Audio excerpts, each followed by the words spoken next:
Order, order. We resume the debate on Clause 4 stand part, with which we are also debating new Clause 4. And I believe Mr Wilde has concluded his remarks, and therefore, Minister, it is for you now to respond.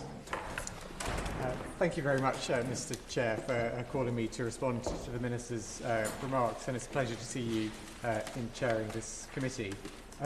In his remarks, the Shadow Minister set out essentially a similar question rephrased in a number of different ways, which is around a publication of the partnership agreement between the Crown Estate and GB Energy. And I'd like to remind him of some of the points of this debate that we discussed earlier on before the break for lunch, which is that the Crown Estate is keen to ensure that details of the partnership are publicly available on an ongoing basis, and the government agrees that it is sensible to require the Crown Estate to include the relevant detail in its existing annual report. I would like to also emphasise a point that the Honourable Gentleman, I don't know whether he feels it's less important than we feel it is, but the fact that partnership agreements are highly commercially sensitive, and it's therefore right that any agreement is not made public or laid before Parliament, as to do so would likely prejudice the commercial interests of the Crown Estate or GB Energy and risk the aims of the partnership, which are, I'm sure we would all agree on these, being to speed up the process of delivering clean energy and invest in clean energy infrastructure. Minister, give way. I'll give way. The Shadow Minister in his remarks talks about the agreement being presented to Public Accounts Committee in confidence, and therefore I'm not sure how that would create commercial issues for GB Energy or the Crown Estate if that is being viewed in private by the Chair of the Public Accounts Committee and its members. Minister. Well, Mr Chair, we've considered the importance of making sure that the details of the partnership are publicly available, and because of the highly commercially sensitive nature of partnership agreements, the government has set out that the way forward is to ensure that the commissioners include in their annual reports a summary of their activities and of any effects or benefits resulting from their activities under that partnership between the Crown Estate and GB Energy. And we believe that that measure fulfills the aim of making sure that the information about the partnership is publicly available.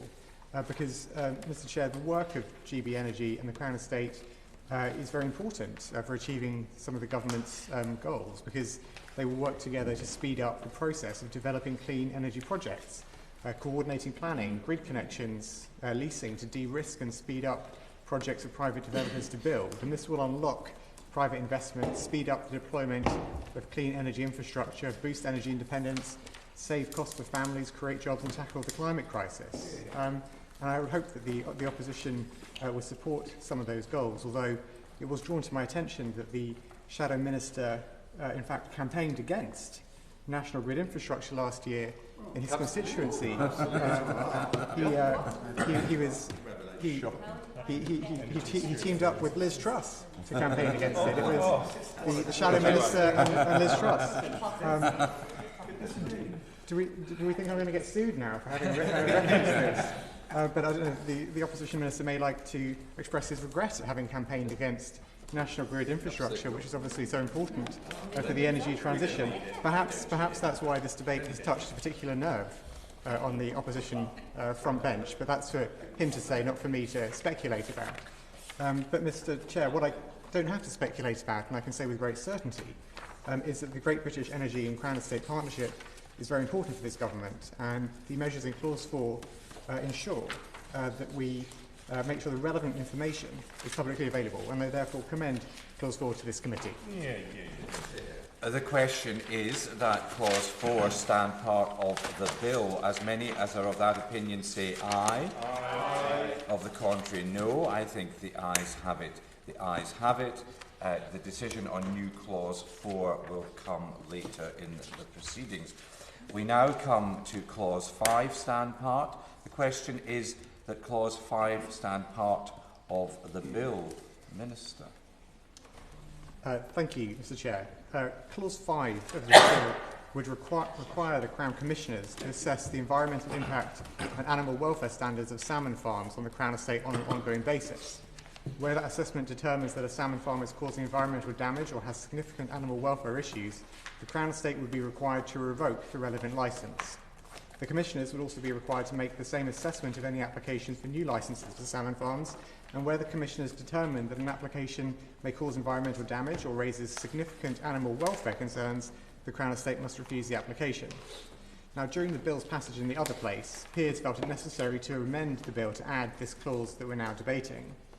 The Government understands the objectives behind the clause. However, we are unable to support the clause itself, as it would duplicate existing protections that already exist. Along with this, fisheries policy is largely a devolved policy, and therefore responsibility for this in Scotland, Wales and Northern Ireland rests with the relevant devolved government. At present, virtually all salmon aquaculture in the UK takes place in Scotland, and the management of the Crown Estate in Scotland is also a devolved matter.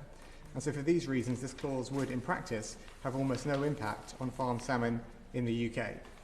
So as it currently stands, Clause 5 risks impeding an already thoroughly regulated industry, whilst having little to no positive impact due to the territorial realities of the bill, and I therefore do not recommend Clause 5 to the House. Mr. Wilde. Thank you very much, Mr. Mundell. It's a pleasure to be under your chairmanship again so soon. As the Minister noted, this clause was added in the other place, particularly following the efforts of my noble friend Lord Forsyth. I'll probably mispronounce this now, Drumleen, and was backed by peers from across parties. I think indeed Labour peers may have supported it as well. The Minister says this duplicates provisions that exist. Clearly, having said they supported the objective in the House of Lords, it is disappointing to see the government removing these provisions, and the message that it does send about the importance of salmon and protecting the future of wild Atlantic salmon. Does anyone else wish to speak? Minister, do you have anything further to say? Then the question is that Clause 5 stand part of the bill. As many as are of that opinion say aye. Of the contrary, no. No. I think the noes have it. The noes have it. We now come to Clause 6 stand part. The question is that Clause 6 stand part of the bill. Minister. Thank you, Mr. Mundell. And Clause 6 amends the Crown Estate Act 1961 to require the appointment of commissioners with special responsibility for giving advice about England, Wales and Northern Ireland.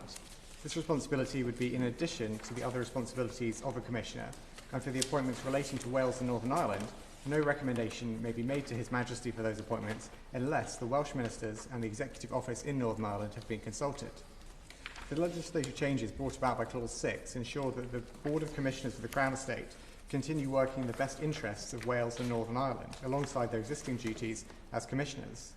This clause, which was added as an amendment following government support in the other place, will bring knowledge of the devolved nations even more directly to the board table and will supplement the expertise of the Crown Estate's Director for the Devolved Nations, who is based in their recently opened office in Cardiff. This clause will ensure the Board of Commissioners for the Crown Estate continue working in the best interests of Wales and Northern Ireland, and I therefore commend Clause 6 to the House. Mr. Wilde. Thank you, thank you, Mr. Chairman. This is a pretty straightforward clause. It was one of those added to the bill during the debate, and I hope that the Minister might look at the lesson of these clauses that have been added to the bill to improve it as we come to consider the new clauses shortly.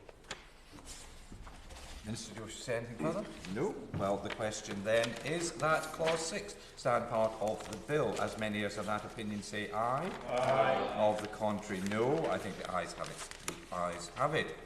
We now come to Government Amendment 3 to Clause 7, with which it will be convenient to consider Clause 7 stand part, and I call the Minister to move Government Amendment 3.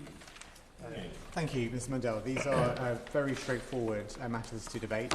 Government Amendment 3 has the purpose of removing the privilege amendment inserted by the other place.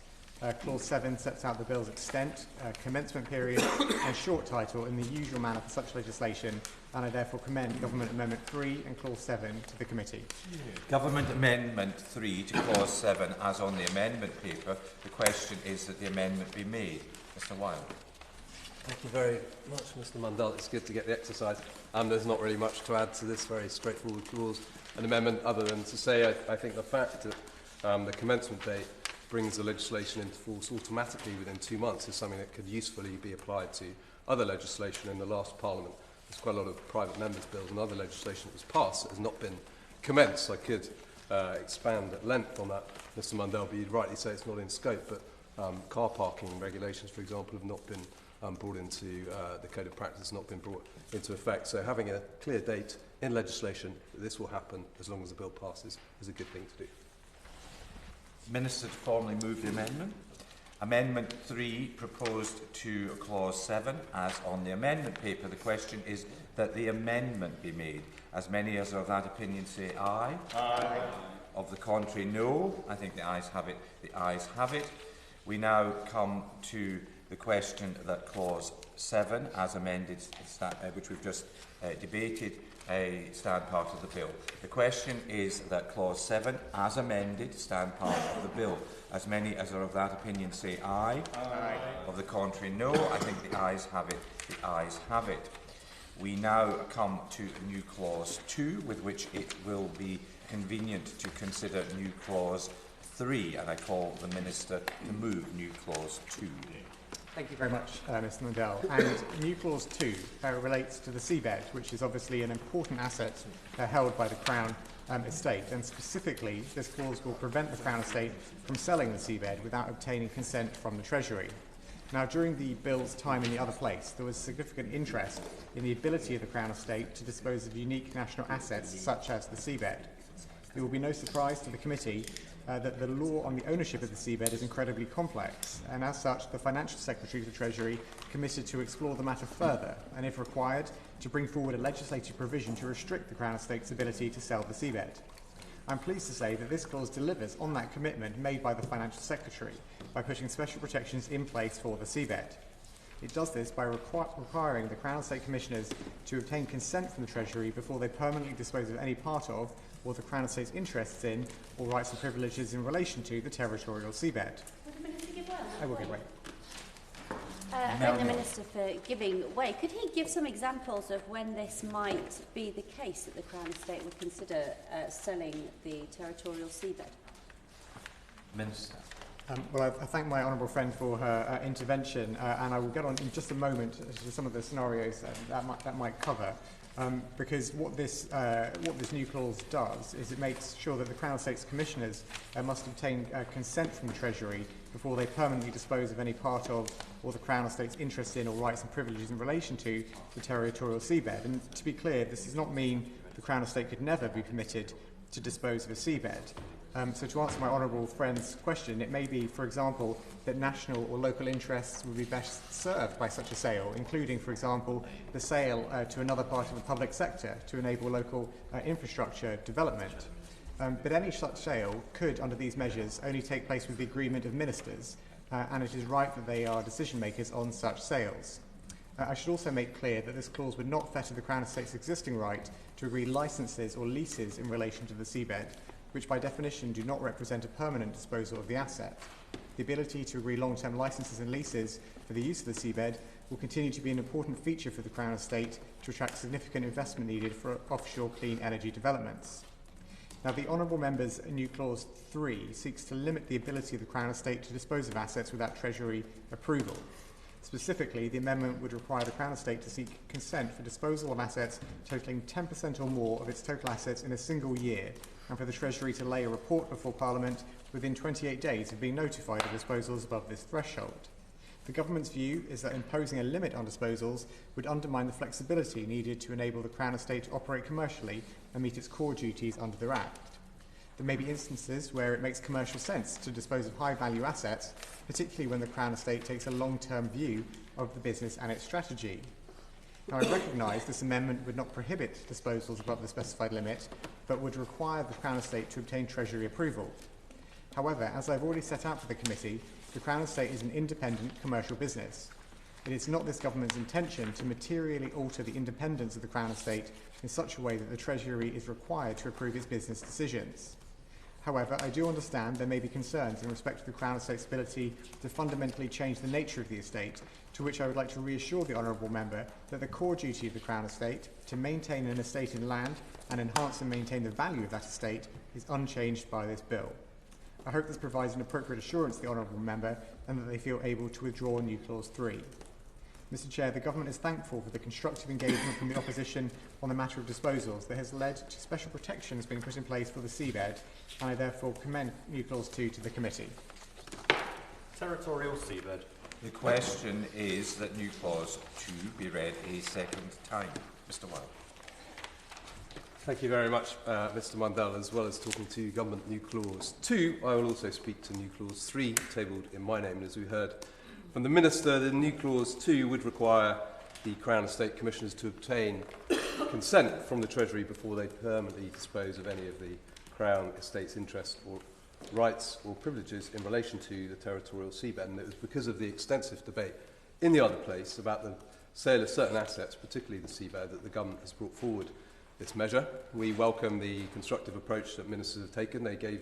Lord Livermore gave a commitment in the other place, and it has been honoured here today. So we will be supporting that new clause. And whilst we welcome the introduction of new clause 2, we do still have some concerns about the disposal of other assets.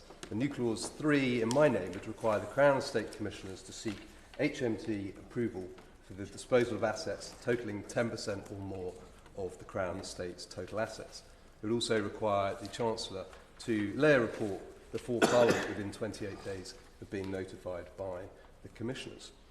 As we've previously noted in this committee, the Crown Estate owns some of the nation's most vital assets, and it's somewhat surprising there are very few safeguards to prevent the Crown Estate Commissioners from deciding to sell critically important assets, and that's why the debate in the other place, which exposed this issue about the seabed and has brought forward this new clause 2, is so important. But the Crown Estate has lots of other assets which other members may wish to refer to, which they may also think deserve special attention. And in the original business case for the modernisation of the Crown Estate, which has been provided publicly, it noted that the Crown Estate was planning £1.4 billion worth of disposals, which, coincidentally enough, equates to nearly 10% of their portfolio. In the other place, my noble friends suggested a disposal limit of anything greater than £10 million, and the noble Lord Livermore responded that it's the Government's view that imposing a statutory limit on disposals in this way would undermine the flexibility required by the estate to ensure it can operate commercially and fulfil its core duties under the Act. And the Minister made a similar argument in his speech, but I'm not sure that is quite right. Given the assets are held for the benefit of the nation, there should be some form of greater transparency if they're to be disposed of. And by reporting to Parliament and seeking approval from the Treasury for disposals for those over a set percentage, that would provide such transparency. Because the disposal of assets by the Crown Estate should be properly scrutinised, given its very important role and statutory purpose. And when I asked the Crown Estate about their planned disposals, this £1.4 billion referred to in the modernisation of the Crown Estate document, which any member can access, the Crown Estate said they are unable to disclose their plans, and members may guess that the old commercially confidential, commercially sensitive reason was given. But this raises concerns about transparency. Can the Minister confirm whether he knows which assets were included in this £1.4 billion figure and whether the Crown Estate plan further disposals? I did ask the same question at second reading, and the Minister did reply to most of my points, but that's one he didn't, so I don't know if he might do that on this occasion. But having reflected on the debates in the other place, we have changed our approach from a 10 million cap to a 10% cap, which is requiring approval and then reporting to Parliament. I think that is a modest measure that's not going to inhibit the commercial freedom of the Crown Estate to take those decisions if they want to. They obviously own assets like Great Windsor Park and others. Who knows which they, at some point in the future, may decide to sell, which, as they're held in right of the Crown, which is not about the sovereign's private income, but it's about the income to the taxpayer and the income that's generated. I do think this transparency is something that the Government should endorse. Does anyone else wish to speak? Minister. Thank you, Mr. Chair, and I thank the Shadow Minister for his comments. The government's view is, however, that imposing a limit on the disposals would undermine the flexibility needed to enable the Crown Estate to operate commercially and meet its core duties under the Act. And as I mentioned in my earlier remarks, there may be instances where it makes commercial sense to dispose of high-value assets, particularly when the Crown Estate, by its nature, takes a longer-term view of the business and its strategy. The Minister could weigh on that. Way. I'm grateful to the Minister. He said about the flexibility, but the Crown Estate wouldn't suddenly just decide tomorrow they want to sell off some asset. They will have a business case, they will have a process that's developed. That then simply goes to the Chancellor. She gets advice rapidly, in a matter of hours, a day, turns that round, then either approves it or not, and then reports to the House. I don't quite see what the flexibility issue is in that context. Minister. Well, Mr. Mundell, I would point the Shadow Minister towards the way that the system currently operates, which is that while the Crown Estate operates independently from government, there is already a long-standing, constructive and transparent relationship between the Crown Estate and the Treasury, which ensures the government would be consulted about any potential sale of a nationally significant asset. And this is underpinned by the Crown Estate's framework document, which makes clear that the Crown Estate should inform the Treasury of any matters concerning spending, income or finance that are novel, contentious or repercussive. That's an important point to highlight in terms of the way that the system currently operates, Mr. Chair. But I return to my earlier point, which is that the Crown Estate is an independent commercial business, and it's not the government's intention to materially alter the independence of the Crown Estate in such a way that the Treasury is required to approve its business decisions. And I would like to reassure him and others in this committee that the core duty of the Crown Estate, which is to maintain an estate in land and enhance and maintain the value of the estate, is unchanged by this bill. And finally, Mr. Chair, to respond to the question around the £1.4 billion worth of disposals outlined in the business case, those which were published as part of the Lord's stages relate to non-strategic assets. New clause 2 proposed as on the amendment paper. The question is that the clause be read a second time. As many as are of that opinion say aye. Aye. To the contrary, no. I think the ayes have it. The ayes have it. The question is that new clause 2 be added to the bill. As many as are of that opinion say aye. Aye. On the contrary, no. I think the ayes have it. The ayes have it. Mr. Wilde, do you wish to move new clause 3? I beg to move. We now come to new clause 3, which has already been debated, and the Shadow Minister has moved forward. Limit on the disposal of assets. The question is that new clause 3 be read a second time. As many as of that opinion say aye. Aye. Of the contrary, no. No. Division. Division 9. Lock the doors.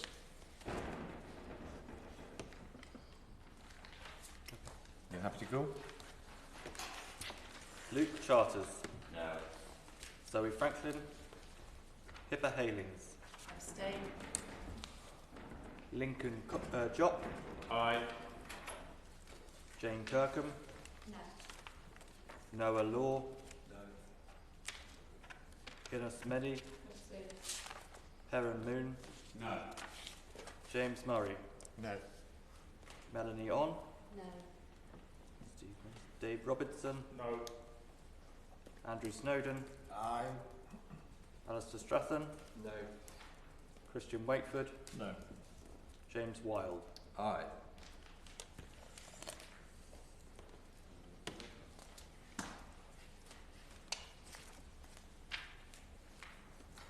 The ayes were 3, the noes were 9, so the noes have it. The noes have it unlocked.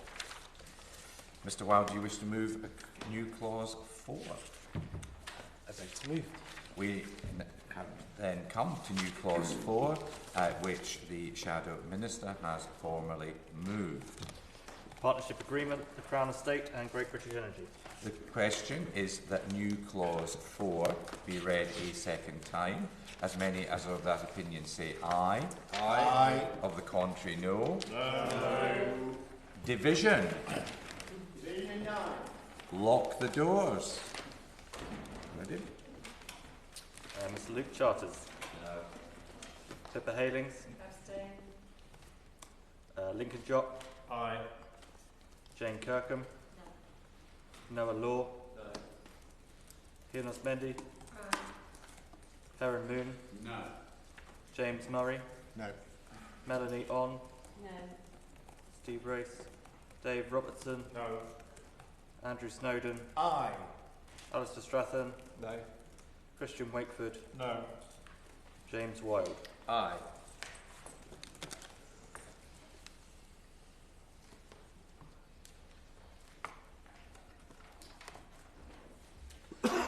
The ayes were 4 and the noes were 9, so the noes have it. The noes have it. Unlock. We now come to new clause 5, with which it will be convenient to consider new clause 12, and I call Flinos Medi to move new clause 5. Thank you, Chair. I rise to speak to new clause 5. This new clause places a duty on the Treasury to transfer management of the Crown Estate in Wales to the Welsh Government within 2 years of the commencement of the Act.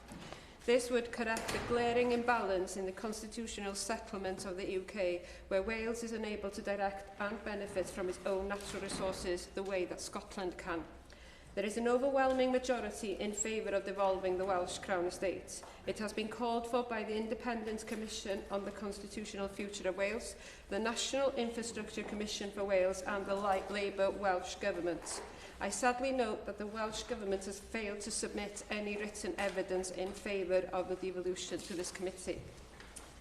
Half of all Welsh councils have passed motions calling for the devolution of the Crown Estate, with more preparing motions for the coming weeks and months. Devolution is also supported by 58% of the population of Wales, according to the latest polling, a clear majority. The government has argued consistently that the devolution of the Crown Estate would fragment the market. I note that this is also the same position as the previous Conservative government, which is why former Labour Secretary of State for Wales, Lord Hayne, was right when he said during the Lords Committee stage of this bill that this position reflects old, centralised, conservative, anti-devolution, Whitehall thinking. Scotland is also a proof of the concept that a devolved Crown Estate does not impede investment or fragment the market. I ask the Government if there can be a smooth and orderly transition of the management of the Crown Estate to Scotland. Why not the same to Wales? In second reading in the Commons, the Government argued that devolution would complicate existing processes and potentially delay grid connectivity reform as well as the further development of offshore energy. Let me take these points in turn. Firstly, with proper planning and a guarantee by the UK working with the Welsh Government to protect reserved interest, including the national grid, it would reduce risk of impediments on ongoing reforms. That is why new clause 5 includes provision to ensure that the Treasury acts to secure reserved matters such as the national grid as part of the transfer of the management of the Welsh Crown Estate to the Welsh Government. Secondly, on the potential further delays to offshore development in Wales, a devolved Welsh Crown Estate creates the opportunity for it to be strategically integrated into the planning of subsectors, including offshore wind in Wales. Looking again at Scotland, devolution has allowed for greater alignment between marine energy planning and licensing for renewable energy projects such as offshore wind. With the devolved Crown Estate, the Scottish Government has taken a sectoral marine planning approach for offshore wind. It has made a specific plan for offshore wind development that provides the strategic frameworks for seabed leasing for commercial scale offshore wind by the Crown Estate Scotland. While England, Wales and Northern Ireland do have or will have various forms of marine plans that the Crown Estate must have regard to, they cover a wide variety of policy areas and are not sector specific. The Welsh Government has a number of other areas which overlap with the responsibility of the Crown Estate in conducting early development of offshore wind. These include its devolved responsibility over Welsh ports and responsibility for education in Wales, including skills and apprenticeships. These are crucial for the development of robust local supply chains for offshore wind projects. Wales could integrate a devolved Welsh Crown Estate into Welsh devolved plans and responsibilities, leading to a more strategic and joined-up approach to offshore development. In this way, devolving the Crown Estate is not just about profits from renewable licensing, it's about driving economic development in Wales. This would surely be a more attractive proposition to developers. The government cannot continue to hide behind the excuse that devolution creates uncertainty. Yes, devolution will mean change, but that is... Yes, of course. Does the honourable member recognise that the potential devolution of the Crown Estate in Wales could cause no end of issues for the fair distribution of supply chain and economic benefits in communities alongside their Celtic neighbour in Cornwall, for example? Thank you. Thank you. And in response to that, that's why we've asked for an approach, a two-year approach, so we can actually work together. It's happened in Scotland and it's possible. And for a UK government that wants to devolve local authorities and regions in England, I think it's only fair we ask for the devolution of the Crown Estate for Wales as well. I'll move on. It was another Labour Secretary of State, Ron Davies, who said, devolution is a process. It is not an event, and neither is it a journey with a fixed end point. The devolution process is enabling us to make our own decisions and set our own priorities. That is the important point.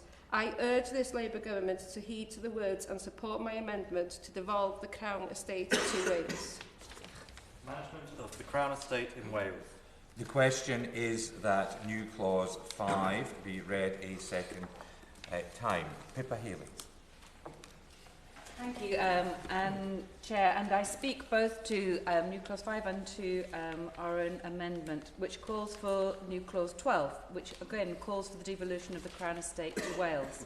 So while Scotland has controlled its Crown Estate since 2017, Wales has been left without these powers, despite the fact that vast Crown Estate assets lie within its borders. And it's time to correct this unbalance and bring Wales into line with Scotland.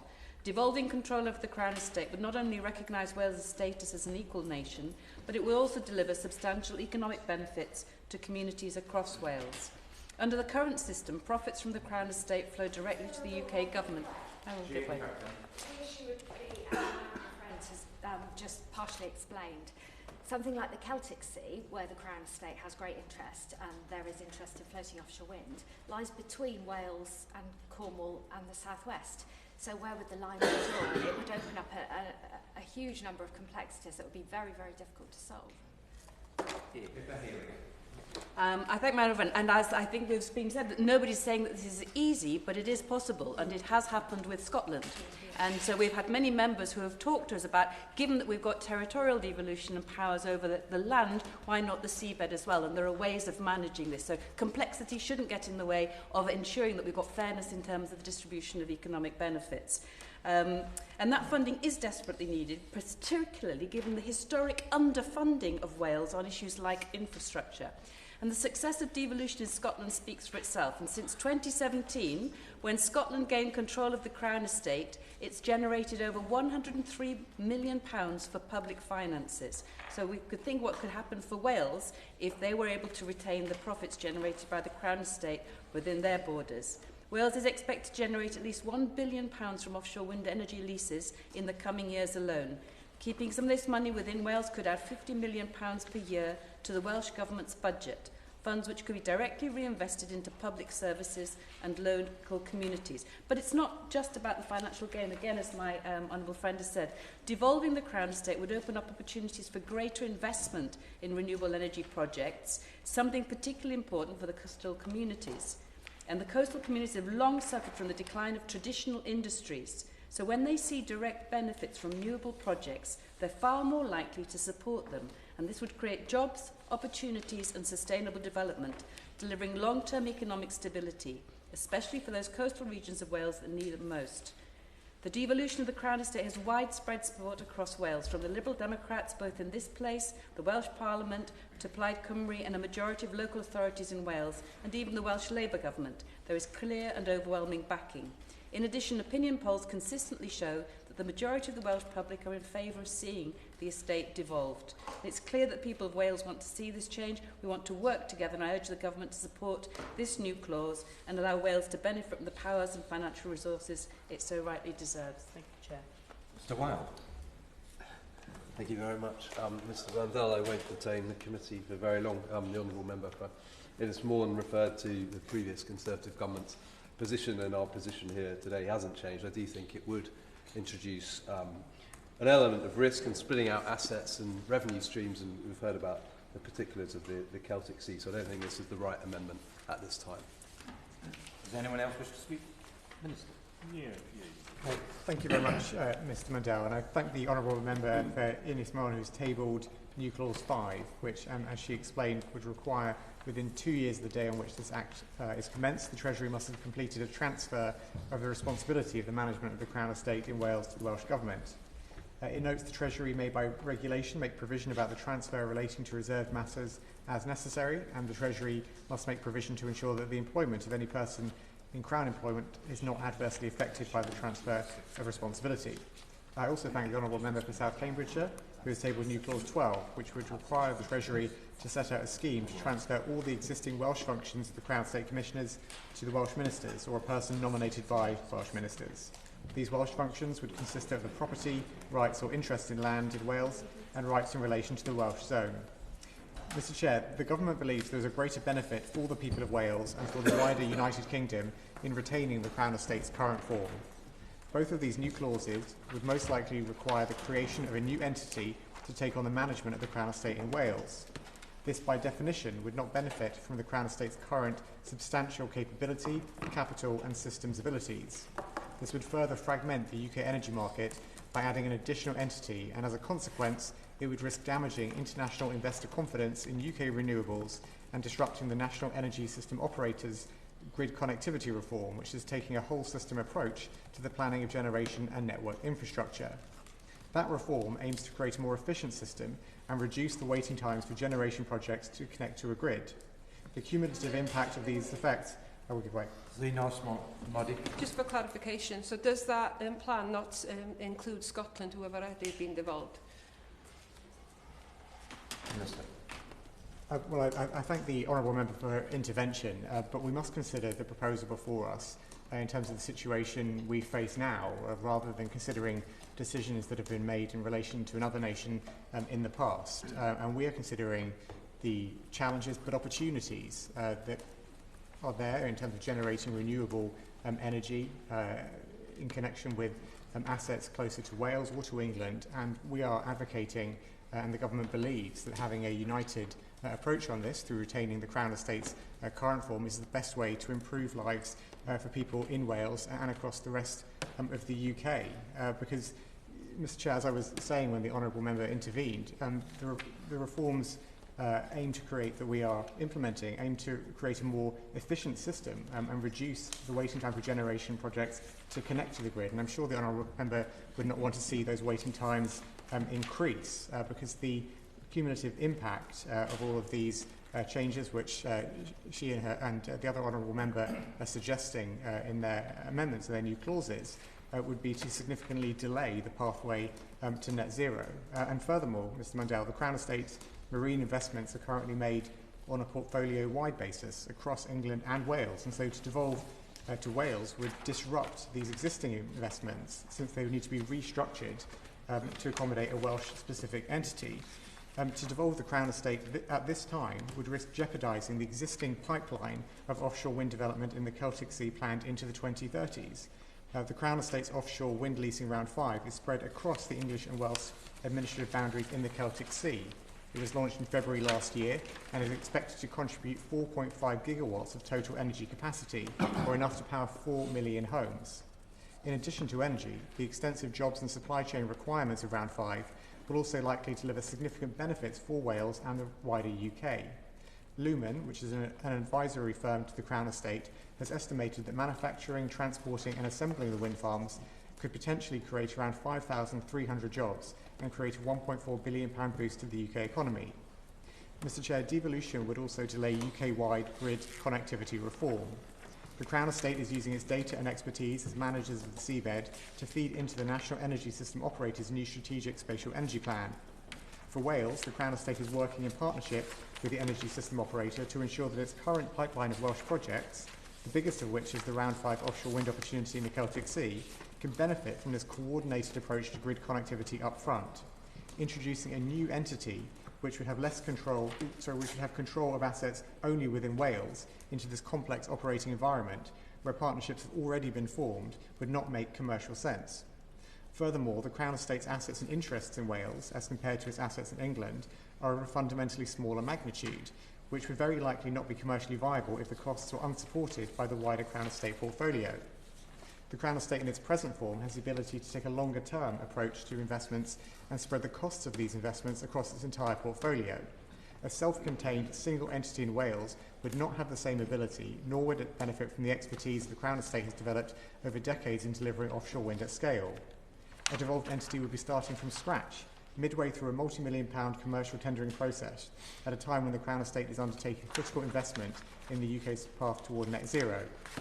For instance, the commercial viability of all three 1.5 gigawatt floating offshore wind project development areas in the Celtic Sea, which straddle the English and Welsh administrative boundaries, benefited from the Crown Estate's significant investment of time, expertise and capital to enable entry to the market.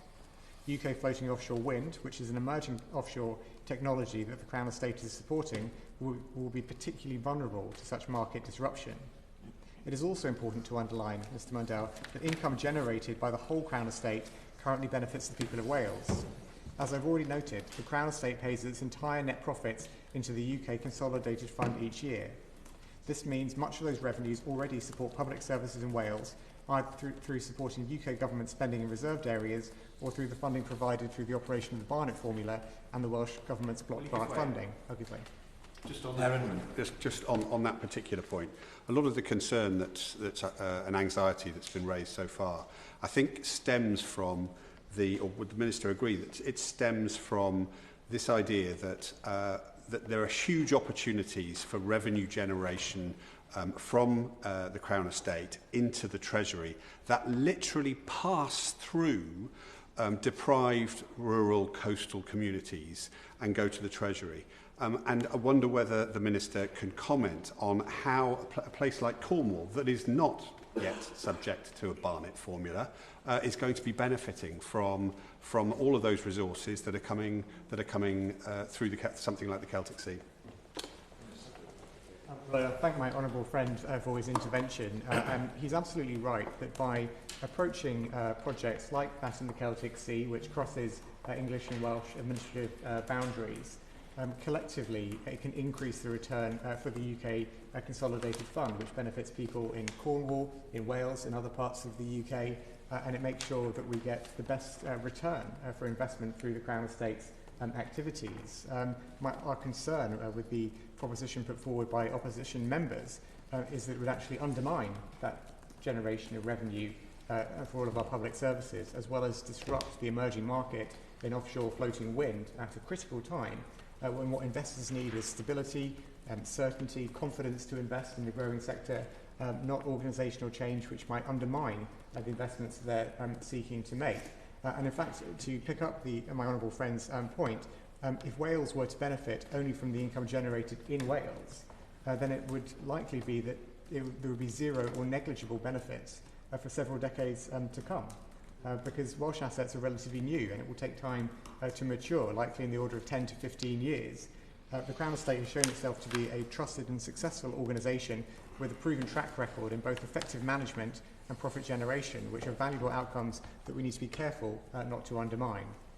Mr Chair, as I've already set out earlier, the Government has supported the addition of Clause 6 of this bill, which will require the appointment of a Commissioner responsible for giving advice about Wales. I will not repeat what I have already set out, but it is important to underline that this will help ensure that the Board of Commissioners of the Crown Estate continue working in the best interests of Wales alongside their existing duties as Commissioners, and will certainly strengthen the Crown Estate's ability and mission to deliver benefits to the whole of the UK. I'm aware that honourable members may not agree with the points I've set forward, but I hope this sets out clearly why the Government believes the current structure remains the best approach, and I hope honourable members feel able to withdraw their new clauses. Linos Meditu. wind up the debate. Yeah, thank you so much, and thank you for those comments. I'll just come back on a few of them. I think one thing that this debate is about fairness, and we're asking for fairness and equity for Wales and parity with Scotland. The comments made today, and just a bit of history, I think it's important. Our natural resources in Wales have been extracted from our communities, and as I mentioned earlier on, by the end of this decade, 34% of our children in Wales will be living in poverty. This money spent back in those communities would have a dramatic effect. There was a discussion around the Barnett's formula. We could stand here all day and have a discussion around the fairness of the Barnett's formula for Wales and the way it doesn't impact deprivation, and around the expenditure of the money into public services. We've asked for details around the profits for Wales, and unfortunately it isn't calculated, so the figures that was demonstrated there, we haven't had them because unfortunately it goes to one part and they can't demonstrate the figures for Wales. And I will be moving this to a vote. Thank you. New clause 5 proposed as on the amendment paper. The question is that the clause be read a second time. As many as of that opinion say aye. Aye. Of the contrary, no. No. Division. Lock the doors.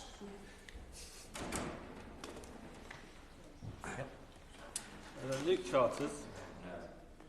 Pippa Halings. Aye. Lincoln Jopp. No vote. Jane Kirkham. No. Noah Law.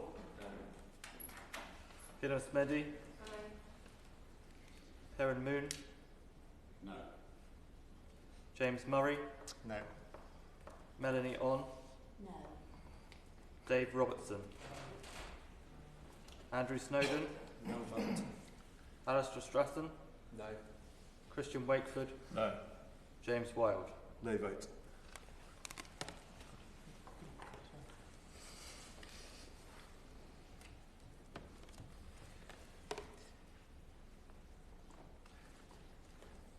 The ayes were 2, the noes were 9, so the noes have it. The noes have it. We now come to new clause 6, and does the honourable member wish to move that clause? So we now come to new clause 6, and I call the honourable member to move the clause. Thank you. I rise to speak to new clause 6. The new clause would require that the Crown Estate Commissioners to transfer all profits generated by the Crown Estate in Wales to the Welsh Government on an annual basis. Whilst figures for the profit generated in recent years from the Welsh Crown Estate are not available, the figures from across the whole Crown Estate illustrate that profits have increased dramatically. Since 2021, there has been a 408% increase in Crown Estate profits, and therefore Wales's profits have likely seen a similar level of increase. Even if one were to accept the government's argument that the evolution of the management of the Crown Estate would involve too much risk, it doesn't justify profits generated on assets in Wales not remaining in Wales. Can the government therefore outline whether it supports the principle that all profits generated on Welsh natural resources should be kept in Wales, as in the case of Scotland? There are some who argue that Wales would not benefit financially from the devolved Crown Estate, given the impact on the Welsh budget. However, the Scottish model already demonstrates as to how profits from the Welsh Crown Estate could interact with the devolved Welsh budget. In Scotland, all profits from the Scottish estate is paid into the Scottish Consolidated Fund and redistributed for the public spending. These profits interact with the Scottish Block Grant Adjustments Mechanism, which was agreed with the Treasury under the 2016 Scottish Fiscal Agreement. This mechanism removes a portion of the block grant as profits from the Scottish Crown Estate increase in order to avoid Scotland gaining twice over. This is due to the Scottish budget benefiting from a Barnett share of the expenditure in England, supported by Crown Estate revenues arising from England, Wales and Northern Ireland. Crown Estate Scotland has estimated that net revenue profits in 2023 to 2024 will be £113.5 million. The current reduction to the Scottish Block Grant under the adjustment mechanism will be 10 million, which should result in an estimated usable revenue from the Crown Estate Scotland by the Scottish Government of 103.5 million. If Wales followed a similar approach to Scotland, it would likely gain additional revenues from the Crown Estate and only have a small proportion removed from its block grant in return. This would occur through a Welsh block grant adjustment mechanism to be negotiated between the Welsh Government and the Treasury. I therefore ask if the Government will look at opening discussions with the Welsh Government on retaining profits in Wales and establishing a fair block grant adjustment mechanism to account for rising profits over time. It would be up to the Welsh Government to decide what to do with the money from the Crown Estate. Plaid Cymru has proposed targeting investment into deprived communities in rural Wales and our deindustrialised valleys, and also using the money to develop a Welsh sovereign wealth fund. However, that is not the scope of this amendment. I hope the Government will listen and agree to the amendment and thereby endorsing the principle that profits generated in Wales should remain in Wales. Thank you. Yeah. Transfer of net revenue profit to Wales. The question is that new clause 6 be read a second time. Do you wish to say anything, Ms Haley? No. Mr Wilde? Thank you, Mr Landell. It's not compulsory. Ah, well, I'm up now, so I won't detain the committee long. We didn't support new clause 5, so I think it follows we wouldn't support this, although it raises a thought in my own mind that the east of England, which is home to the largest offshore wind sites in the UK, perhaps isn't getting its fair, in Europe, isn't getting its fair dibs, but that's probably something for me to reflect on for another time. Indeed. Thank you very much, Mr Mundell, and I thank the Honourable Member for tabling new clause 6, which would require that the Commissioners must transfer all net revenue profit generated from the Crown Estate's activities in Wales to the Welsh Government on an annual basis. As the Crown Estate's operations are not divided into business units for each nation, calculating the exact net profit figure attributable to Wales is not straightforward because most of the associated costs cannot easily be disentangled from the Crown Estate's overall costs and would, in places, require subjective judgment. Furthermore, as I've already set out earlier today, given that the Crown Estate takes a long-term approach to investments, it is anticipated that its investment in Wales could take up to 10 to 15 years to see an appropriate return. Therefore, if net profits were transferred to the Welsh Government now, they are likely to be zero or negligible. I hope that explains helpfully our position on this amendment, and I hope the Honourable Member now feels able to withdraw it. And now for Thenos Medi to respond to the debate. Thank you. I'm unsure how we can have the Minister saying that we wouldn't receive any profits when they actually can't work out what profits Wales generates, so it feels a bit difficult to understand that argument. I'm stood up again. I'm fighting the corner for fairness for Wales. We've lost all of our natural resources. It's been feeding the UK machine, and unfortunately we're seeing poverty at a rise, and we're seeing deindustrialisation in these communities, and this would actually put back to those communities the profits that they generate being able to be spent in their communities and on their future. New clause 6 proposed as on the amendment paper. The question is that the clause be read a second time. As many as are of that opinion say aye. Aye. Of the contrary, no. No. Division. Lock the doors. Luke Charters. No. Pippa Hayling. Lincoln Jock. No vote. Jane Kirkham. Noah Law. No. Thenos Medley. Darren Moon. No. James Murray. No. Melanie On. No. Dave Robertson. Nope. Andrew Snowden. No vote. Alistair Stratton. No. Christian Wakewood. No. James Wilde. No vote.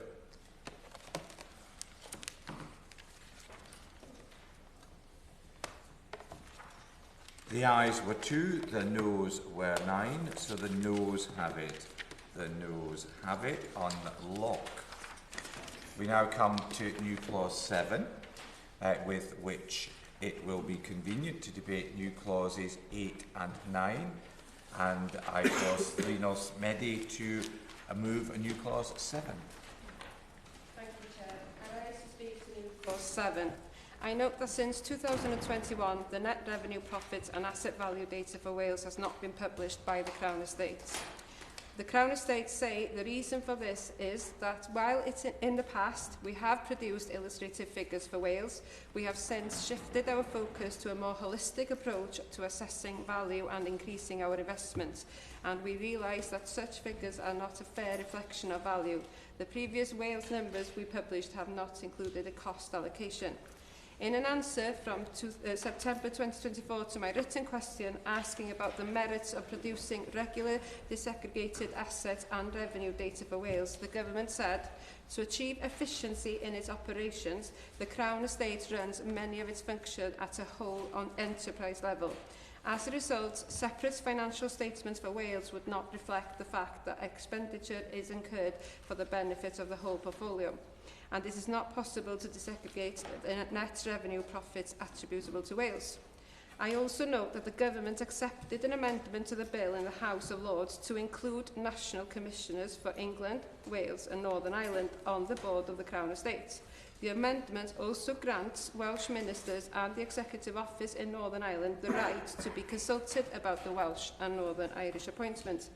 Can the government therefore outline how these national commissioners will be able to advise on the affairs of each respective nation if there is no process by which the Crown Estates can measure and delineate the profits and costs incurred by the Crown Estate separately in England, Wales and Northern Ireland? New Clause 7 would address this gap by requiring annual reporting of both asset value and revenue across all nations under the Crown Estate. By doing so, it would require the Crown Estate to develop a way to measure asset value and revenue in a consistent manner. I hope the government will accept this amendment to strengthen the ability of national commissioners to fulfil their intended role to advise and act in the interest of the nations they represent on the Crown Estates Board. Yeah. Does the honourable member wish to say anything in relation to new clauses 8 and 9, because they have been they're grouped with new clause 7, so if you would reference both of those as well. Yeah, I'll go on to new clause 8. Under the current arrangements, many public bodies such as local authorities pay lease fees to the Crown Estate simply to lease the land in their own area. However, details of these are not routinely published. In a response to my written question in October 2024, the government noted that publishing details of those fees would risk prejudicing and commercial interest of both the Crown Estate and local authorities involved.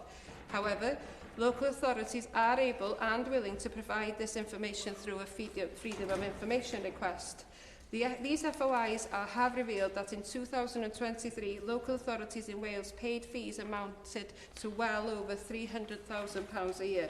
At a time when councils' budgets are under enormous pressure, how can these fees be justified? This is public money being deprived of vital council services such as housing, education and social care. I believe we should be having a debate on the merits of these fees. This has to start with total transparency and full account of what is being charged and where.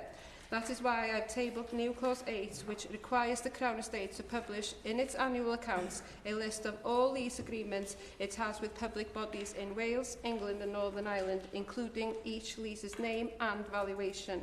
I ask the government to support this amendment for the sake of transparency and agree that where public money is being spent, it should be for the public to be able to see where this money is going. And for new clause 9, this clause is similar to new clause 8. It would require that the Crown Estate Commissioners report separately for England, Wales and Northern Ireland, and for the devolved legislators to have these reports laid before them. The Crown Estate already produced highlights reports for Wales and Northern Ireland. This amendment would place this type of reporting on a statutory footing by ensuring that these reports are made available to both the Senedd and Northern Ireland Assembly. It would allow for greater transparency and engagement between the Crown Estate and these devolved legislators. Thank you. Annual disaggregated reporting of capital and revenue for England, Wales and Northern Ireland.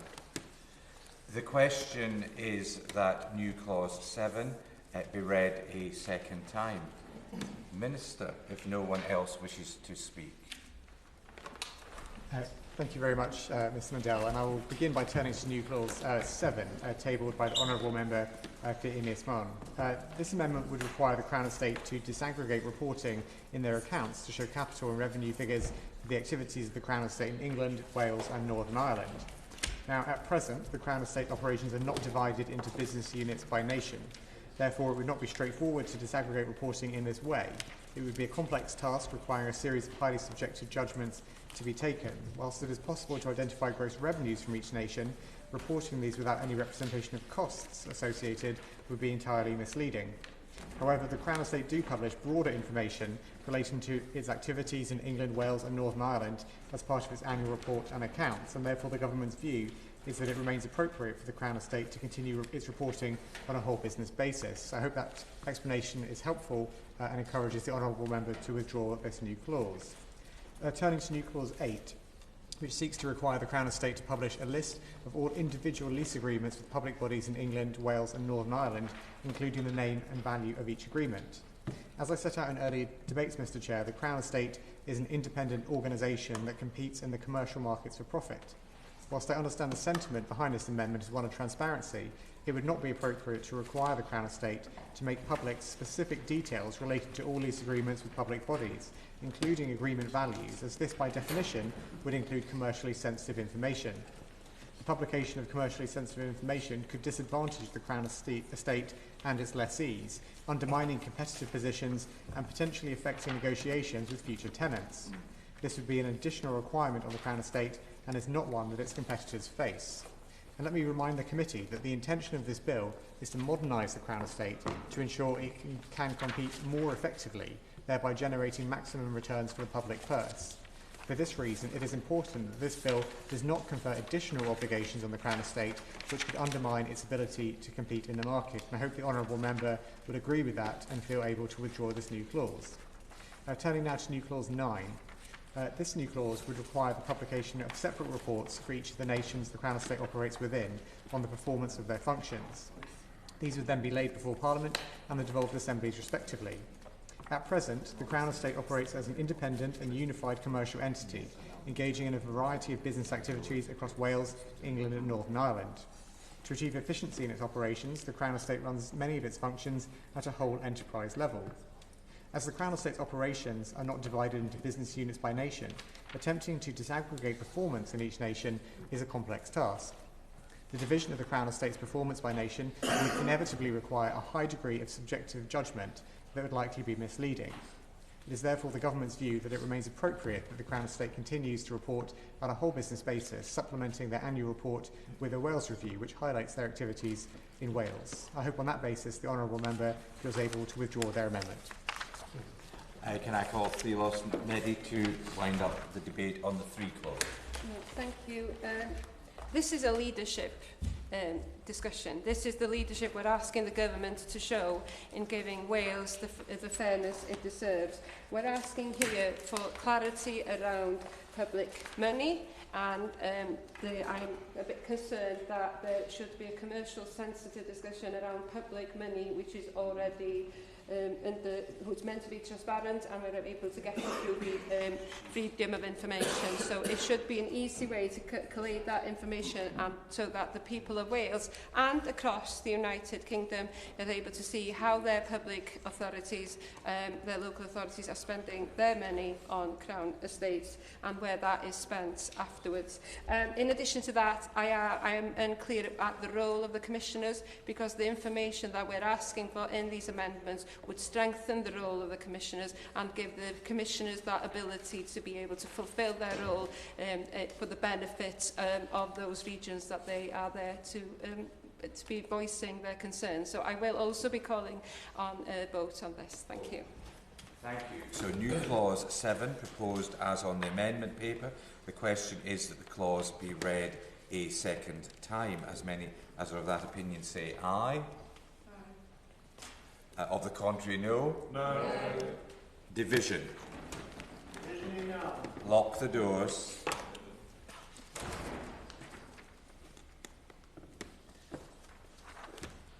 Too much excitement. Ready to go? okay to go, Mr. Wakefield? Yes. Luke Charters. Pippa Halings. Lincoln Jopp. No vote. Jane Kirkham. No. Noah Law. No. Seymour Betty. Heron Moon. No. James Murray. No. Melanie On. No. Dave Robertson. No. Andrew Snowden. No vote. Alistair Stratton. No. Christian Wakeford. No. James Wild. No votes.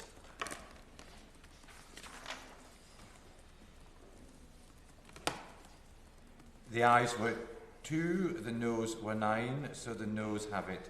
The noes have it. On the lock, we now come to new clause 8, which has already been debated. Thlinos Medi to move formally.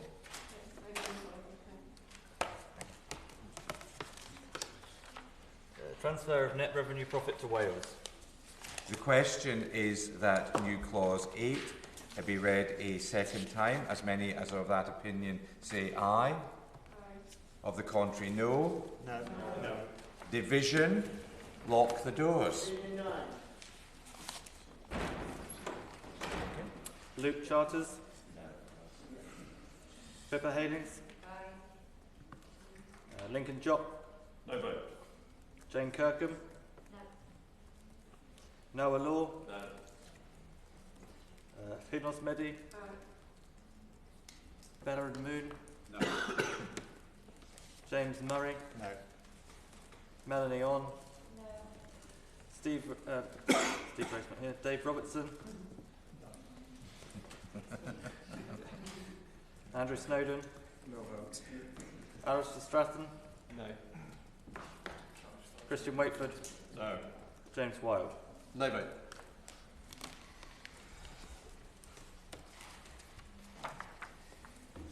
The ayes were 2, the noes were 9, so the noes have it. The noes have it on lock.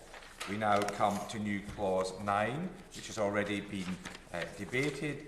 Thlinos Medi to move formally. Publication of lease fees. The question is that new clause 9 be read a second time. As many as that opinion say aye.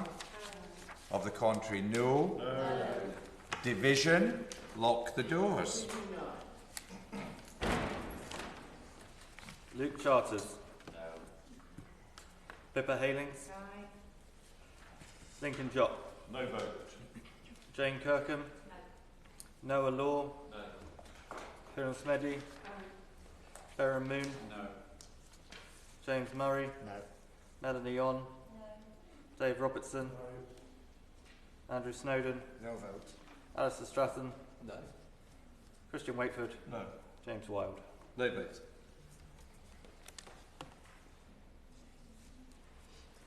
The ayes were 2, the noes were 9, so the noes have it. The noes have it on lock. We now come to new clause 10, which has already been debated with Amendment 9, and I need to ask you, Ms. Halings, whether you wish to move the new clause, which you don't. We now come to new clause 11, which has already been debated with clause 3, and again I would ask you whether you wish to move. You do wish to move the vote. So we now come to new clause 11, which has been debated with clause 3, and Pippa Haling has moved formally. Sustainable development community benefit. The question is that new clause 11 be read a second time. As many as that opinion say aye. Aye. Of the contrary, no. No. Division, lock the doors.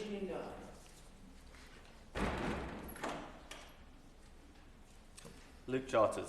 No. Pippa Halings. Lincoln Jopp. No vote. Jane Kirkham.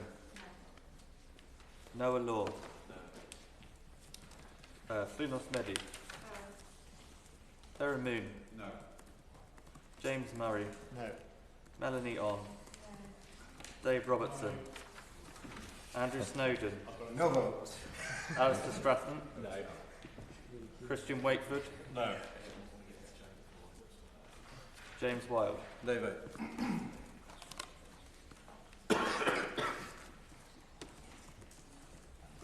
The ayes were 2, the noes were 9, so the noes have it.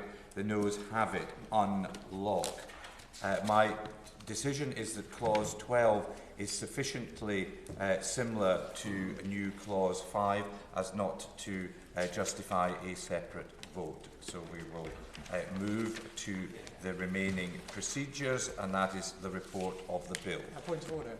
Yes. Mr Mandel, may I briefly take this moment to thank all honourable members on both sides of the committee for their attendance in the committee and their contributions today, as well as thanking yourself for chairing, thanking Treasury officials and the House of Commons officials as well, and everyone for making the committee run so smoothly today. Thank you. Further to that. Mr Wilde. Grateful, Mr Mandel, and grateful for your chairing this afternoon and for Ms Furness chairing the first session this morning, for the support and help and advice from the clerks and the contributions that the Crown Estate and responses have provided during the passage of this. I look forward to reconvening with members for the remaining stages, which I understand are on the 24th of February, which will be a pleasure. And I'm grateful to the Minister for getting on the record my strong opposition to the 100 miles of pylons coming from Grimsby to Walpole in my constituency, and the need to look at underground options. Thank you, Mr Mandel. As ever, of course, it is a disappointment for me that I can take no further part in these proceedings in the House. The final question I must put is that I do report the bill as amended to the House. The question is that I do report the bill as amended to the House. As many as are of that opinion say aye. Aye. To the contrary, no. I think the ayes have it. The ayes have it. Order, order.